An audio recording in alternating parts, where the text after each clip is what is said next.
Nga buwungedde olunaku olw'eggulo, omubaka omukyalo wa Kampala Shamimu Malende yateereddwa ku kakalu ka poliisi oluvannyuma lw'okukwatibwa nga kyajjava okujjanjabibwa mu ddwaliro li Aga Khan e Kenya.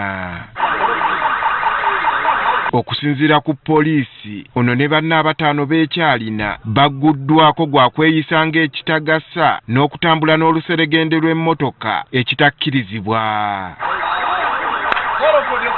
Mu mboozi ey'akafubo ne Shamimu Malende ono atunyumirizza olugendo olwamutuusa okumwolekeza mu ddwaliro li Aga Khan e Kenya nga biwala ttaka. Nakubibwa mu Parliament. SFC bwe yalumba Parliament nga tugezaako okulwanirira emmwanyi. Nenfuna obukosefu olwedde mu lukindo olwamala okusalibwa mu 2022. Ate nenfuna n'obuvune ku bitundu byange ebimu eby'omunda eby'omu mubiri. So nalina okutwalibwa mu ddwaliro mu Aga Khan n'enzijanjabibwa n'enkolebwako sajjala ey'okubiri okusobola okutereezebwa era mbadde abasawo bandabirira bulungi. Wabula musanyufu nti asobodde okudda okwaboobwe ng'ateredde bulungi. Abasawo bagenze okundischarginga nga bagamba nti embeera mwendi eri fit. Kuba treatment ze mbadde nfuna zibadde zeetaagisa obukugu ng'oli wali. Kyokka avumiridde ebyamutuuseeko nga yaakatuuka mu nsi ye. Naye ekyewuunyisa eno gavumenti ya wano teyagala muntu yenna abantu gwe bayaayaanira oba gwe baagala.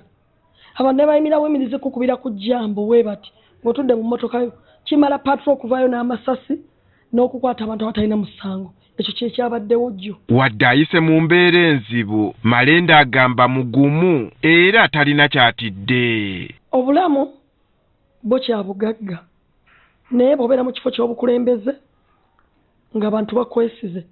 Nze nalondebwa abantu abasukka mu 31 just wano mu Kampala.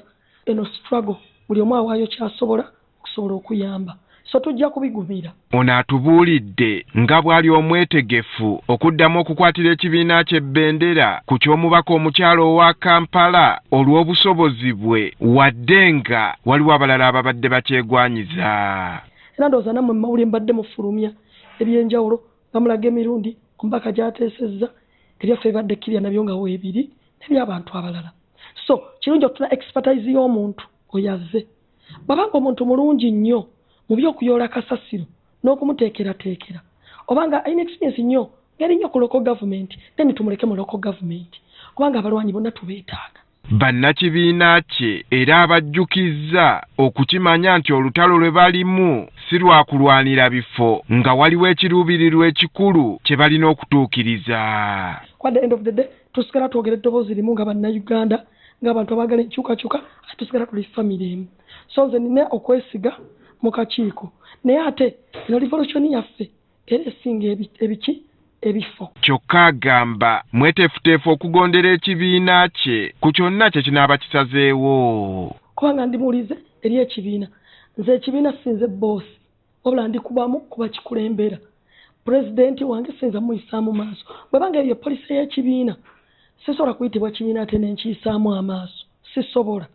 Ekibiina kinupu kiri mu nteekateeka ezisembayo okusalawo ani anaakikwatira bbendera ku bifo eby'enjawulo nga ku ky'omubaka omukyalo owa Kampala kuliko Shamimu Malende, sipiika wa KCCA Zahara Luyirika ne Winifred Nakandi nga kuba n'ekibiina kwe kigenda okulonda gwe kijja okusimbawo avuganye ne muna NRM Amina Lukanga eyawangudde mu kamyufu n'abalala abaneesowolayo.